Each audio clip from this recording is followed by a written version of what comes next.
Hello students, welcome to 10th class. और जैसा कि आप सभी जानते हैं, हम अपने जो ज्योग्राफी है, ज्योग्राफी का फर्स्ट चैप्टर कर रहे थे, संसाधन एवं विकास। और हमने लास्ट वीडियो में जो है संसाधन के प्रकार किए थे, और संसाधन के प्रकारों में हमने उत्पत्ति के आधार पर जैव और अजैव संसाधन के बारे में कर लिया था। और इसके बाद हमने जो इसका सेकंड पार्ट था, समाप्यता के आधार पर, यानी कि अगर हम देखें कि जो है मतलब कितनी मात्रा में, मात्रा अगर देखी जाए, संसाधन जो है भूमि में या पृथ्वी पर कितनी मात्रा में जो है विद्यमान है, उसके आधार पर हमने नवीकरणीय और अनवीकरणीय संसाधन के विषय में पढ़ लिया था। तो चलिए बच्चों, आज हम अपने जो इस वीडियो में हम शुरुआत करते हैं यहाँ से। संसाधन का जो तीसरा प्रकार है वो है स्वामित्व के आधार पर। तो देखिए बच्चों, स्वामित्व के आधार पर आज हम करने जा रहे हैं। तो इसके जो है 4 प्रकार हैं। सबसे पहला है व्यक्तिगत संसाधन। तो देखिए, व्यक्तिगत संसाधन कौन से संसाधन होते हैं? ये वे संसाधन हैं जिन पर जो है निजी स्वामित्व होता है। निजी मतलब आपका जो है पर्सनल, जैसे कि आपकी कोई गाड़ी है, या आपका खुद का घर है, या आप मतलब अपनी ज़मीन से लगा लीजिए, ठीक है ना। तो ये चीज़ें जो आपकी ये पर्सनल हैं, आप इनको जो है अपने लिए इस्तेमाल करते हैं, और आपकी मर्ज़ी हो तो आप दूसरे को इस्तेमाल करने के लिए दे सकते हैं। अदरवाइज़ जो ये आपकी निजी जो है संपत्ति होती है, इस पर जो है, इन संसाधनों पर आपका निजी अधिकार होता है। इसके बाद देखिए, इसी का जो सेकंड पार्ट है वो है सामुदायिक संसाधन। सामुदायिक संसाधन मतलब ऐसे संसाधन जिनके ऊपर जो है पूरे समुदाय का अधिकार होता है, यानी कि जो है एक व्यक्ति का ना होकर के पूरे जो है समुदाय का। जिस तरह से मान लीजिए आपके गांव में कोई, आपके गांव का जो है तालाब है जैसे, या गांव में जो स्कूल होते हैं, सरकारी स्कूल हैं, मंदिर हैं, या जैसे शमशान वगैरह जगहें होती हैं, यहाँ पर जो होता है किसी भी एक व्यक्ति का या किसी भी एक समुदाय का अधिकार नहीं होता, बल्कि जो है संपूर्ण समाज का, पूरे समुदाय का जो है बराबर जो है इस पर स्वामित्व होता है। तो ये ऐसे संसाधन होते हैं जिनको सामुदायिक संसाधन कहा जाता है। ये सामुदायिक संसाधन के अंतर्गत आते हैं। इसके बाद देखिए बच्चों, हम अपना इसका थर्ड पार्ट करते हैं, राष्ट्रीय संसाधन।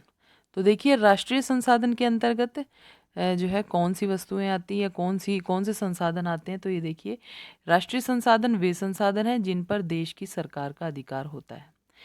देखिए, मैं आपको एक छोटा सा उदाहरण देती हूँ। मान लीजिए आपकी पर्सनल कोई ज़मीन है, और उस ज़मीन में अचानक जो है कोयले की खान है, या कोई हीरे की खान है, या कोई तेल का कुआं निकल आता है।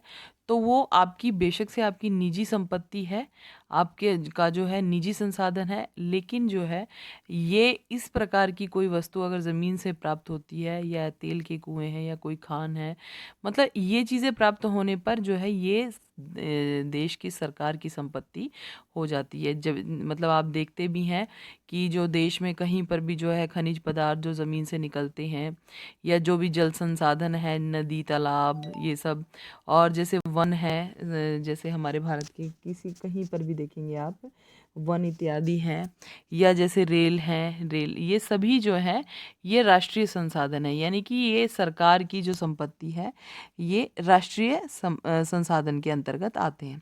इसके बाद देखिए, हम जो है इसका फोर्थ और लास्ट जो पार्ट है वो करते हैं। ये है अंतर्राष्ट्रीय संसाधन। अंतर्राष्ट्रीय संसाधन जिन संसाधनों पर राष्ट्रीय संस्थाओं का, यानी किसी एक राष्ट्र का ना होकर के अनेक राष्ट्रों का सामूहिक रूप से, यानी कि अंतर्राष्ट्रीय संस्थाओं का अधिकार होता है। जैसे उदाहरण के लिए हम देख लेते हैं कि देश की जो सीमा है, सीमा के बाहर के संसाधन, जैसे मान लीजिए हमारी जो हमारे जो भारतीय सीमा है, समुद्र में मान लीजिए 200 मील दूर तक जो है थल सीमा के बाद जो है समुद्र में 200 मील दूर तक की मान लीजिए सीमा हमारे देश के अंडर आती है।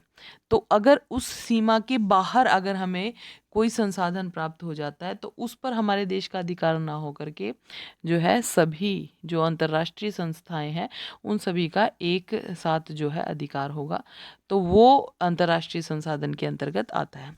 तो बच्चों, हाँ, आपने देखा होगा कि हमने जो है संसाधन के प्रकार में तीसरा जो है इसका पार्ट किया था स्वामित्व के आधार पर।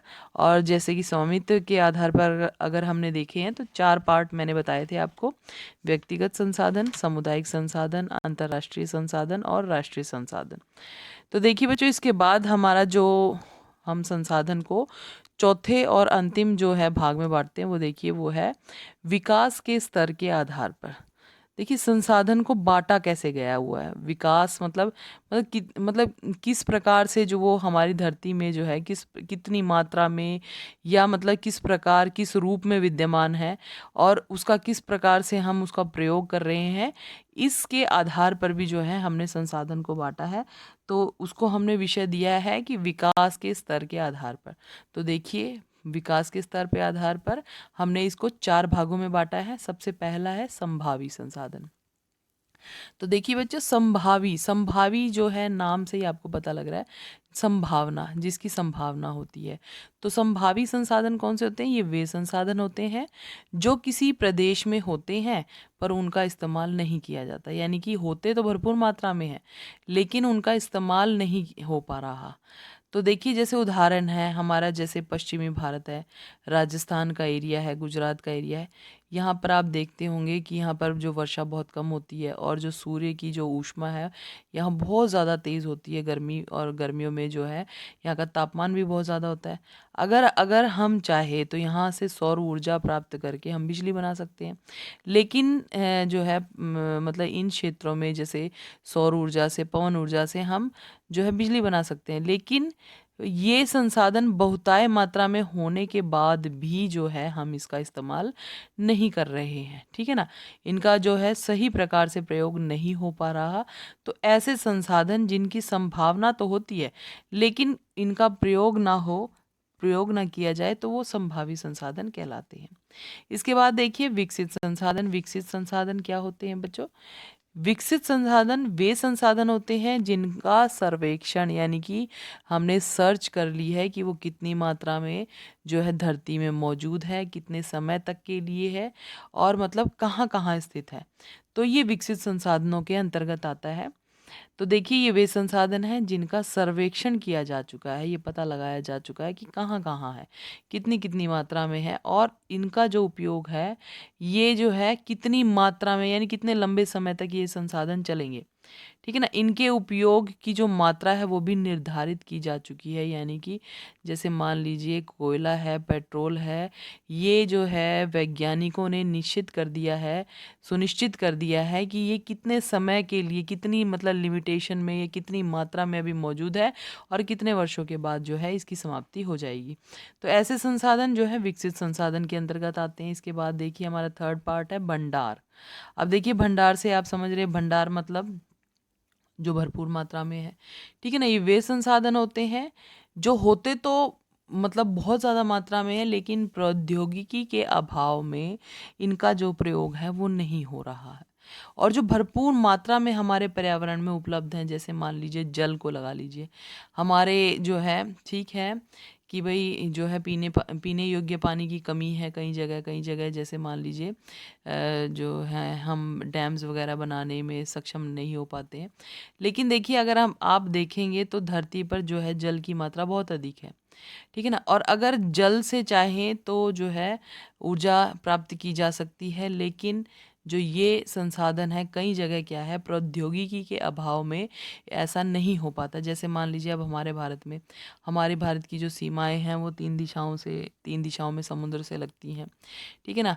तो हम चाहें तो उससे जो है बिजली बना सकते हैं समुद्र के पानी से। लेकिन देखिए हमारे जो देश हैं वो विकासशील देश हैं, अभी मतलब विकास कर रहे हैं, और मतलब कई क्षेत्रों में जो है हमारे देश को जो है तरक्की की आवश्यकता है। जैसे शिक्षा के क्षेत्र में है या और जो क्षेत्र में उन्नति की आवश्यकता है। तो कई बार क्या है, प्रौद्योगिकी के ऊपर जो है इतना अधिक खर्च नहीं हो सकता। प्रौद्योगिकी के अभाव में क्या होता है कि उन संसाधनों को जो बहुत ज़्यादा भरपूर मात्रा में है, उनका प्रयोग सही समय पर यानी सही प्रौद्योगिकी के अभाव में जो है सही समय पर नहीं हो पाता। तो ऐसे संसाधन जो हैं वो भंडार संसाधन कहलाते हैं। और इसका जो लास्ट पार्ट है वो है संचित कोष। संचित का मतलब होता है इकट्ठा करना, इकट्ठा करके रखना। तो देखिए ऐसे संसाधन जिन्हें भविष्य के लिए संचित रखा गया है कि अगर मान लीजिए हम अगर सही समय पर टेक्नोलॉजी का ज्ञान अगर हमें होगा और हम इसका जो यूज़ अगर हम जानते होंगे तो इसका इस्तेमाल हम सभी सही समय पर कर सकते हैं, यानी कि ये इस्तेमाल के लिए तैयार है। इसको इकट्ठा करके रख दिया गया है कि आने वाले समय में इसको जो है हम जो सही समय आने पर इसका उचित उपयोग कर सके। तो ये है संचित संसाधन। तो देखिए बच्चों, आज हमने किया है, सबसे पहले हमने किया था कि स्वामित्व के आधार पर 4 प्रकार किए थे हमने, व्यक्तिगत संसाधन, सामुदायिक, राष्ट्रीय और अंतर्राष्ट्रीय। और इसके बाद हमने विकास के स्तर के आधार पर हमने संसाधनों को 4 पार्ट्स में बांटा है, संभावी संसाधन, विकसित संसाधन, भंडारण और संचित कोष। तो देखिए इसके बाद जो है सबसे मेन जो पॉइंट है वो क्या होता है बेटा, वो ये है कि जो संसाधनों का जो विकास है वो तो हो रहा है, संसाधनों का जो इस्तेमाल है वो भी बढ़ता जा रहा है। देखिए मनुष्य जो है उसकी लालसा कभी जो इच्छा होती है वो कभी इंसानों की पूरी नहीं होती है। तो संसा जो अधिक से अधिक लाभ कमाने के चक्कर में जो मनुष्य है, ये जो प्राकृतिक संसाधन है हमारे पर्यावरण में जो भी कुछ मौजूद है, इसका जो है हद से ज़्यादा उपयोग करना शुरू कर दिया है इसने। यानी ज़्यादा से ज़्यादा इसको जो है मतलब हमारी ज़रूरतें कम हैं लेकिन हम उसका प्रयोग बहुत ज़्यादा करते हैं। उदाहरण के लिए देख लीजिए, आप अपने आसपास भी देखेंगे कि देखिए हमारे आसपास पड़ोस में जो है बहुत सारे लोग ऐसे होते हैं जिनके पास गाड़ियाँ होती हैं और गाड़ी जाना उनको एक ही दिशा में होता है। मान लीजिए अगर किसी को कोई आसपास के जो मित्र हैं वो सभी मान लीजिए एक ही जगह काम करने जाते हैं, लेकिन सभी अपनी अपने अपने पर्सनल या प्राइवेट व्हीकल से जाते हैं। तो उसमें जो पेट्रोल का खर्चा है देखिए वो जो है मिसयूज़ हो रहा है उसको वहाँ पर संसाधन का। अगर वे सभी जैसे मान लीजिए एक ही गाड़ी में बैठ कर के जाएँ तो इससे क्या होगा, पेट्रोल की बचत होगी।